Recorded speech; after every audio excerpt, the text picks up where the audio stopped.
Buy a new PC now or wait for Intel's Skylake. Dumping your cell provider and going rogue! I mean, Wi-Fi, 3 cheap DACs, cutting the cable, and the secrets of Shannon's laptop. All that and more coming up on TekThing.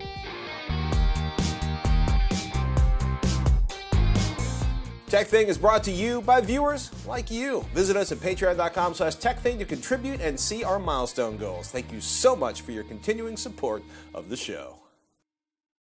I'm Shannon Morse. And I'm Patrick Norton. And this is TekThing, where we make technology behave. At least on the good days. That's right. Oh my goodness. We have lots to get into today, so how about we go ahead and start it off with an email? I like emails. Bill wrote, ask@tekthing.com, with Skylake processors on the way, is now a bad time to buy a new laptop. When do you think laptops will be available with Skylake?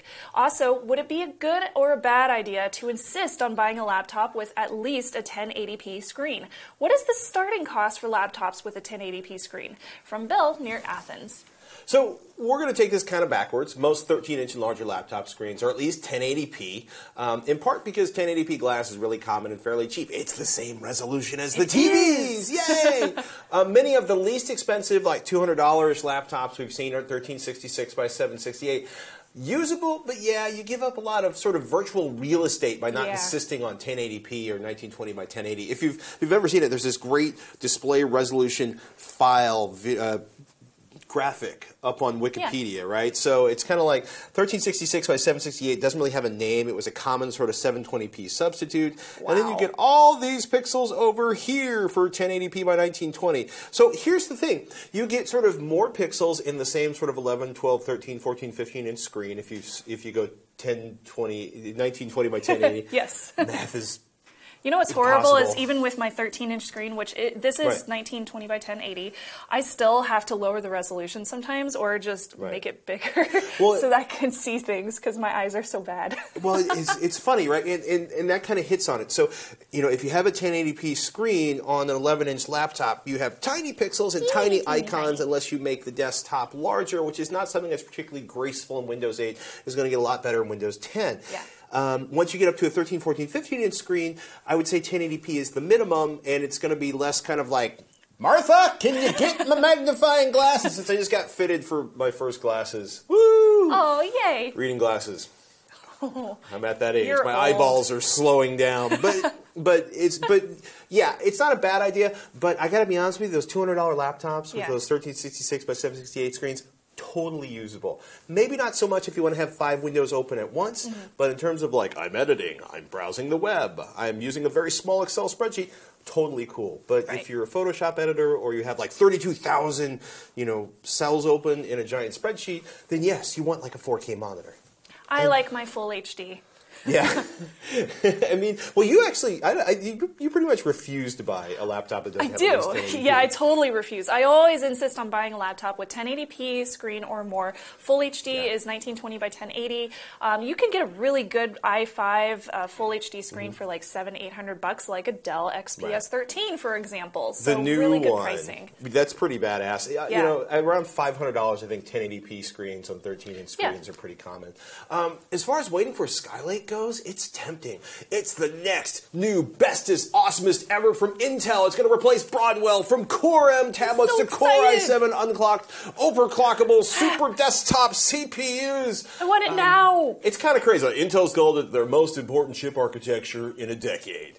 LGA 1151 chipset for the CPUs that aren't soldered to the motherboard. Most of these, most of the Silver Lake parts are going to be BGA, ball grid array. Intel graphics, like 9th generation Intel graphics, which still won't be good enough for decent 3D gaming, but will be much better for daily use. Dual channel DDR4 memory and DDR3 on the lower end processors. PCI Express 4.0, SATA Express, which combines PCIe and SATA into one connector with some performance improvements, some new instruction sets. It's a TOC on Intel's TikTok cycle. TIC is when they shrink the die process, which is what they did for Broadwell. A TOC is a completely new microarchitecture.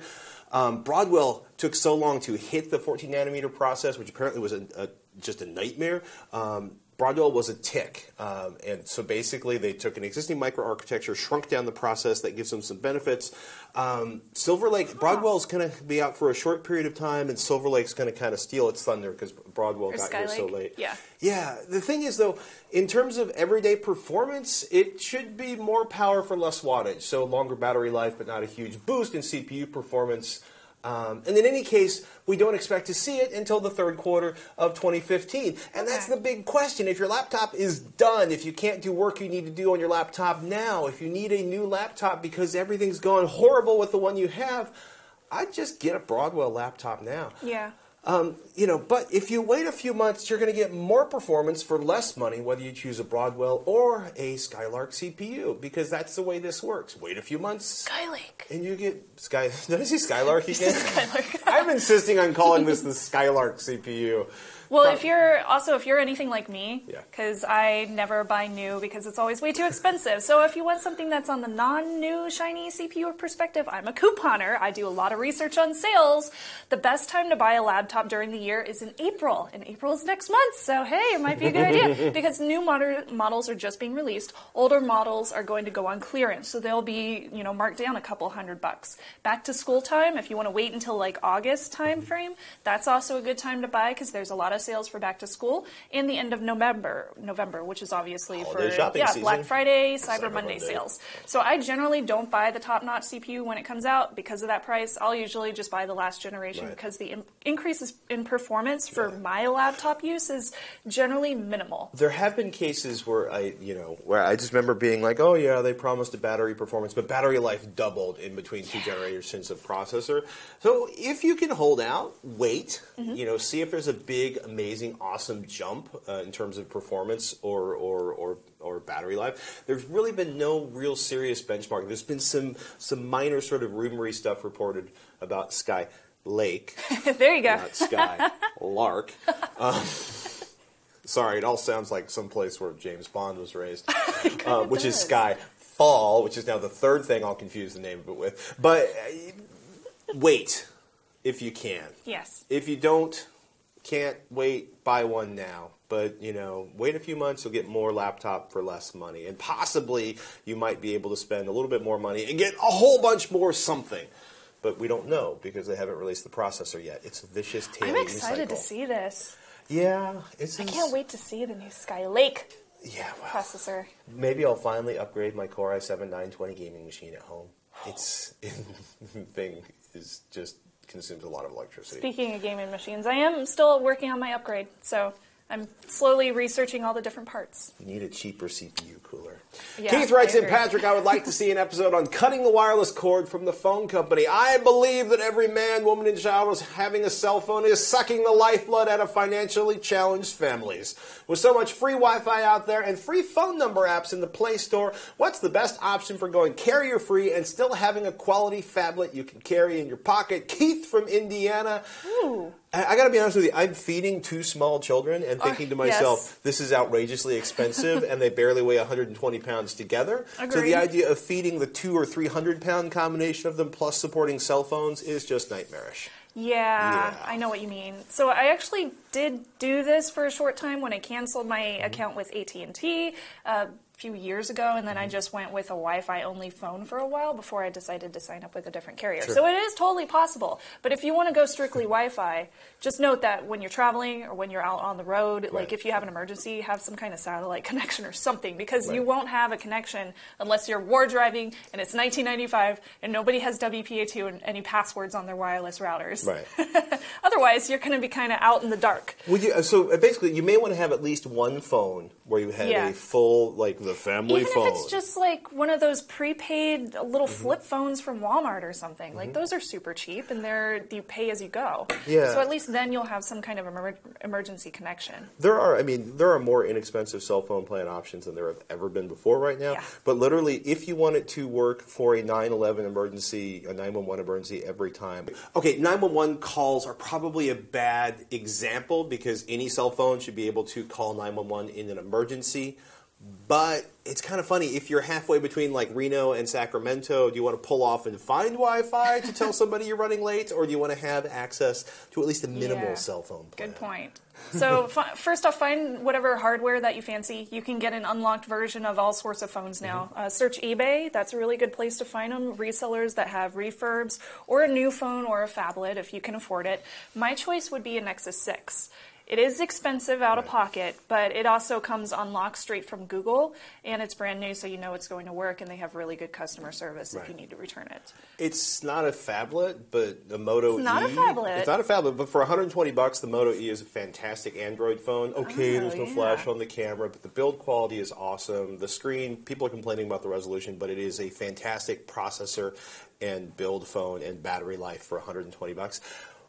Why a phablet? Why a Nexus 6? He asked for a phablet specifically, not a tablet necessarily. So also, I know that tablets could be an option, but they are really hard to fit in your pocket, especially if you're small and you have very small back pockets. So the size of a phablet is still small enough to go out and about with, and you can absolutely make calls with a tablet for free over Wi-Fi. But of course, it's the trade-off of, do you want to spend less on the tablet and have something big and bulky that you have to carry around, or do you want to spend more on a phablet or a phone and have that ease of use, being able to put it in your pocket or wherever you want? It's a little bit more travel-friendly.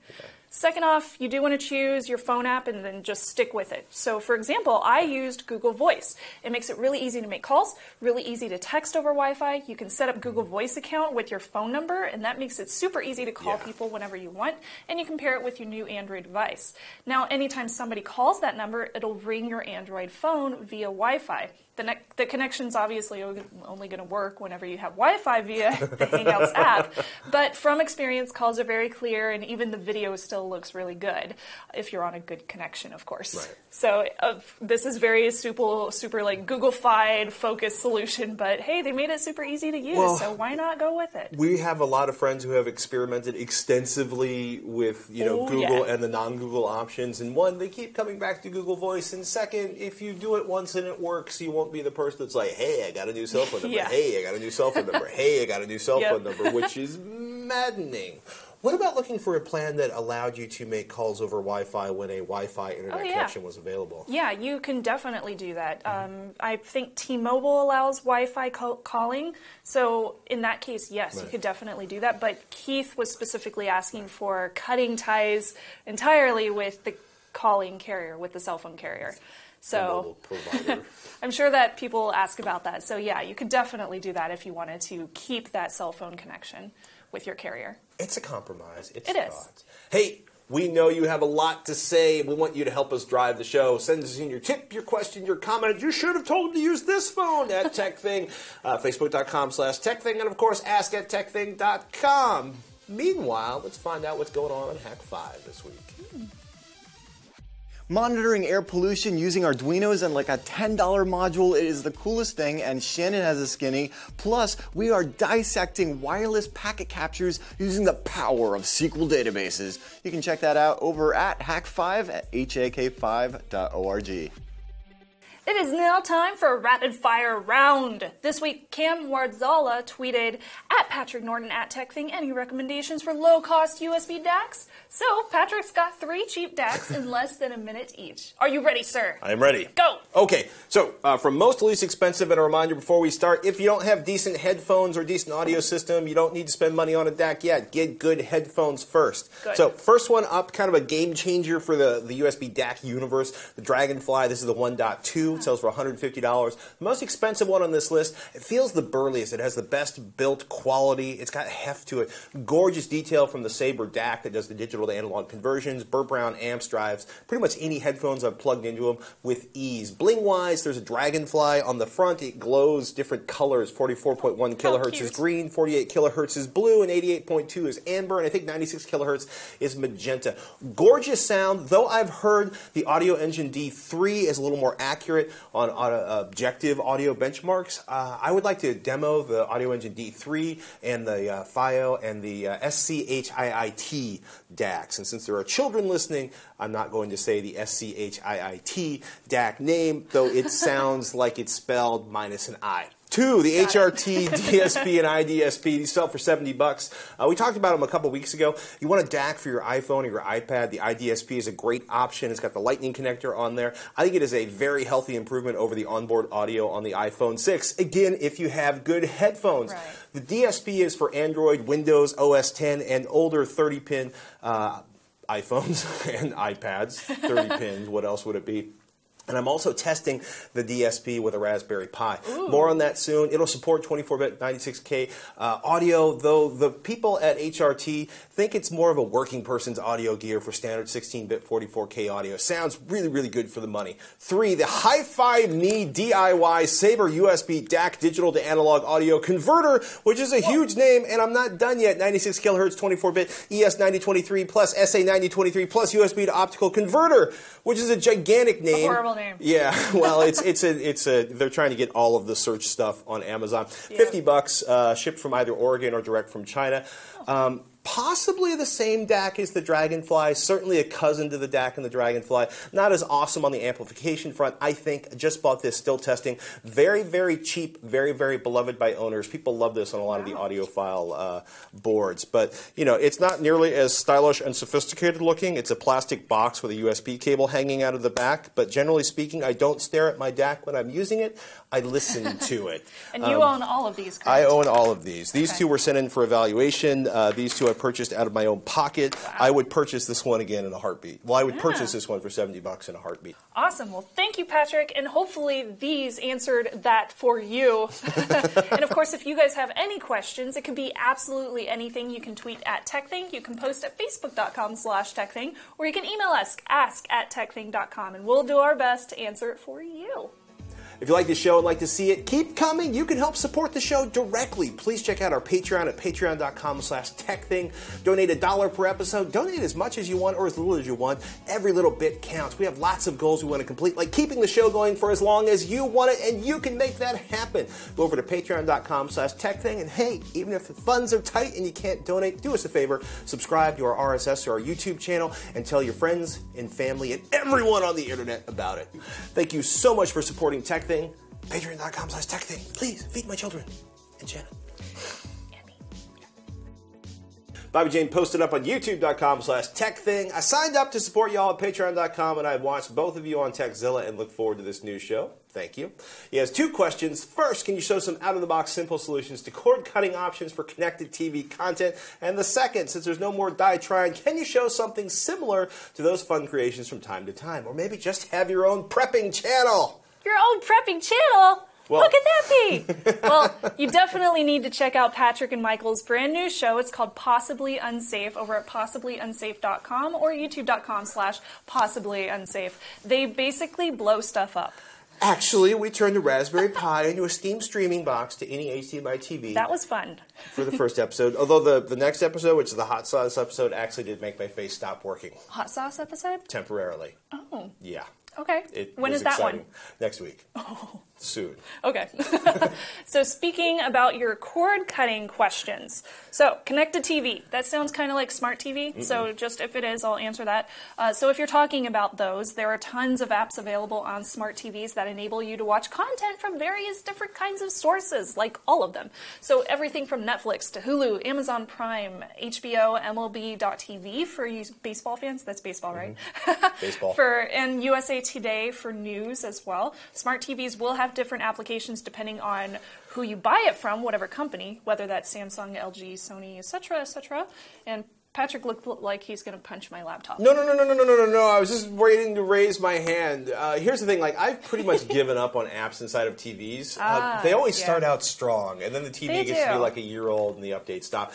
I am so happy. Roku 3 and Apple TV, either one are awesome, though the Apple TV is going to get HBO Now first. Yeah. So Game of Thrones Season 5, I'm actually going to see it with everybody else when it airs next month without cable. So excited. Yeah, I got to say, the Roku 3, the Apple TV, the Chromecast, the Amazon Fire TV are so much better than anything I've seen built into a television. I haven't had cable for over 5 years. What? Yeah, I haven't had cable probably for 5 of the last 15 or 18 years. I stopped purchasing cable sorry. after college, but I got it when I moved here because I got a really sweet deal from Comcast. I've only had cable for, I think, 5 out of the last 18 years.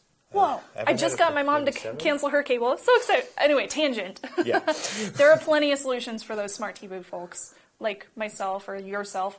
Before you want to cut your cable, though, you might want to benefit from calling them to see if they can offer you a better deal. A lot of times, they might want to keep you as a customer. Don't if you leave us! Don't want to cancel your cable. We'll give you 40% Try to get a off. better deal. Yeah, it's totally possible. Yeah. So I do this about once a year for all of my bills, and I always try to get a discount. And it usually works if you're really nice to the representative. Canceling cable can save a bunch of cash, obviously. But there is the expense of buying something that will connect you to your online content, such as the Apple TV or Roku. That's going to run you around 65 to $100 or so. So that's a month of cable. Yeah, it's a month of cable. Plus, there are subscription fees, though, as well. So Netflix is a subscriber fee. Hulu Plus. Don't use it.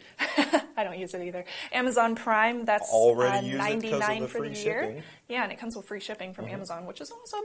So you add up all these different costs per year, and if it's cheaper to cut cable than to keep it, then you might as well just do it, because why not? We saved like $2,000 a year. Yeah. Yeah. Easily. So online services, they do have tons of TV content available within 24 hours after it airs on TV. Hulu Plus is great for this. Same with some different channel websites, like CWTV.com is great for watching Supernatural like 24 hours after it airs, which is great. I'm a Supernatural geek. And the others will let you watch TV all in one sitting. So if you can just wait like an extra year before the whole season comes out, watch it on Netflix. And that's a big all in one setting. Like, especially also for certain sort of live sportscasts and stuff, it can be enormously difficult to get what you want in your area. The big kind of game changer from CES this year was Sling, which is from Dish, which is essentially Dish satellite service over the interwebs, kind of.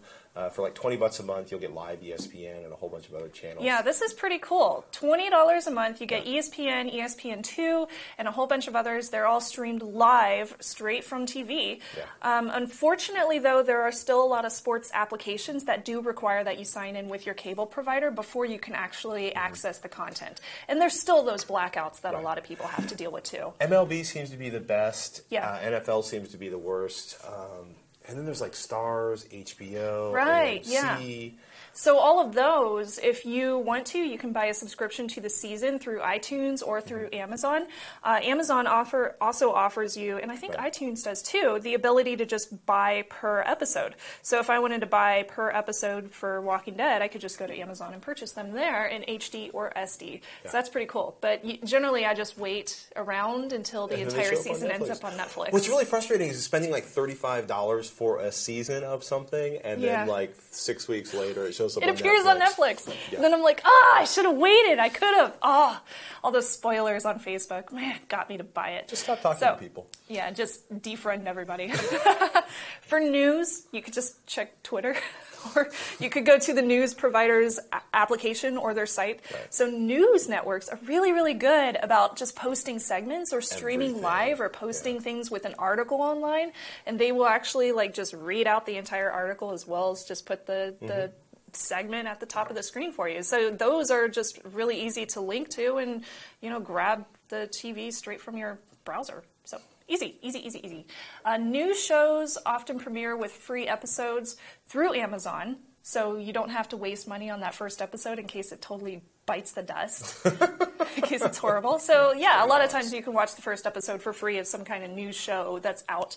Lastly, if you would really, really feel like geeking out, this is not out of the box, but you can also build a Plex server or a home theater PC for your living room, both of which will allow you to stream media from your other devices and computers, as well as hook them up with other things like Netflix and Hulu Plus and stuff like that. So. Yeah. Then you have to have the content to stream. So if you've like ripped 300, DVDs and Blu-rays, you're good to go. But you're not. With all that said, there's so many options available now. There's really no reason to keep cable unless you have to have your live shows like straight from the cable provider. Hopefully HBO is really going to knock some people off their feet and get people to change their ways. I mean, it's 2015, people. Let's do this. Let's just cut all the cable. I've been here for like 20 years. Welcome to my world. Wrapping it up, we're in the D block now. People, Steve writes, in the last episode, episode 11, you were asked to explain memory, but it seems to me you left out something of practical importance. Multi-channel memory is something we actually face all the time, especially dual channel.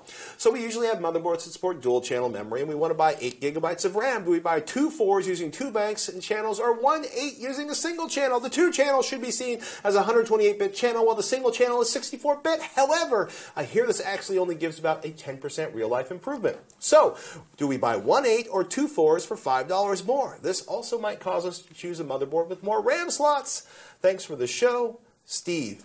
So, this is a great question, Steve, and we want to thank you for contributing to the show and helping us move the whole audience forward. I'm really enthusiastic about including everyone this week, so I'll just stop that now. It's really interesting. It's a great question.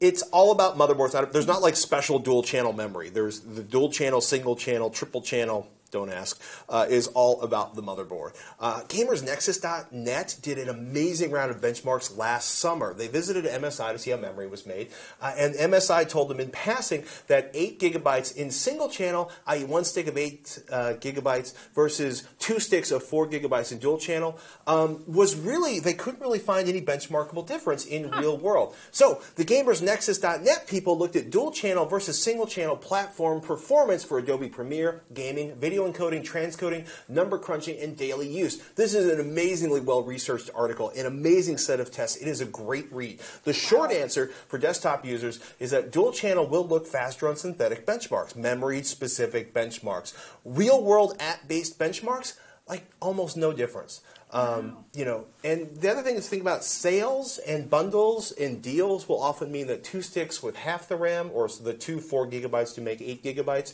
will cost a little bit less than 1 stick with twice the RAM.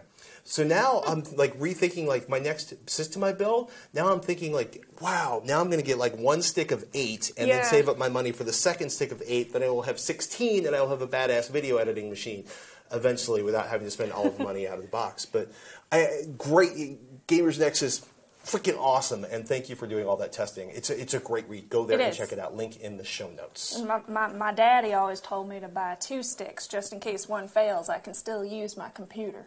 It's a good rule. 2 is 1, 1 is none. But when is the last time you had memory die? 2 years ago. Really? On my home theater PC. Yep. One of my RAM died. I was very sad. Dead RAM. Scott writes in, Snubs, I'm curious as to what laptop you are currently using on TekThing. I'm looking for a laptop with Windows, and your Asus looks about the right size that I'm looking for. Please let me know when you get a chance. We've gotten, I think, like 15 questions. Yeah, it must be a weird laptop. Like, nobody owns this thing. So it's the Acer Aspire S7. It's about 2 years old now. Core i5, Windows 8.1, 8 gigs of RAM, and 1920 by 1080. Full HD 13.3-inch screen. Works pretty good for most of the things that I need, except when I start installing strange hacker tools on it. And it doesn't really like those. It has, like, driver issues or some kind of compatibility problems. But other than that, no performance problems. Excellent battery. The newer models on the Acer website cost $1,300 to $1,500, so a little bit pricey, but it's a really nicely built machine. It's a premium laptop. It is very premium, yeah. I got to say, I desperately want. I don't need to upgrade last year or the year. Do you want the Apple? No, I want the new X. Well, okay, I would like the gold-plated, MacBook because I just want to watch a gold-plated laptop suffer with my life. Gold anodized, a gold laptop. The Dell XPS 13, one of the best feeling laptops I've handled in a long time. Yeah. The new one that they just came out with, that is a smoking bargain if you get it without the touchscreen. The XPS is awesome. Yes. Of course, if you guys have a tip that you want to share with the audience, email us, post it on our Facebook page. We want to hear from you because you have some tons of great ideas, y'all. Yeah. Tens of thousands of you, 2 of us, help you. And with that bright and breathy note, that wraps up this episode of TekThing. If you like it, please subscribe at TekThing.com or YouTube.com/C/TekThing. And before you go, have you backed up your system or your phone lately? If you haven't, go do it. Right now. Now. Remember, once in a while, put down the internet. Take a step away from your phone, close that laptop screen, and do something analog, like going to your local farmer's market and supporting your local farmers. I did that Sunday. This is so much fun, and you find some really delicious foods there. Yes. And cheese. Yes, you do. Because cheese is not food. Yes, it is. Cheese is totally awesome food.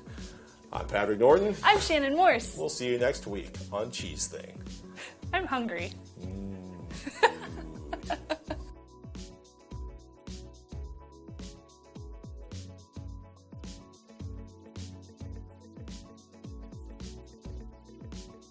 Hey, everybody. This is the part where we do this thing.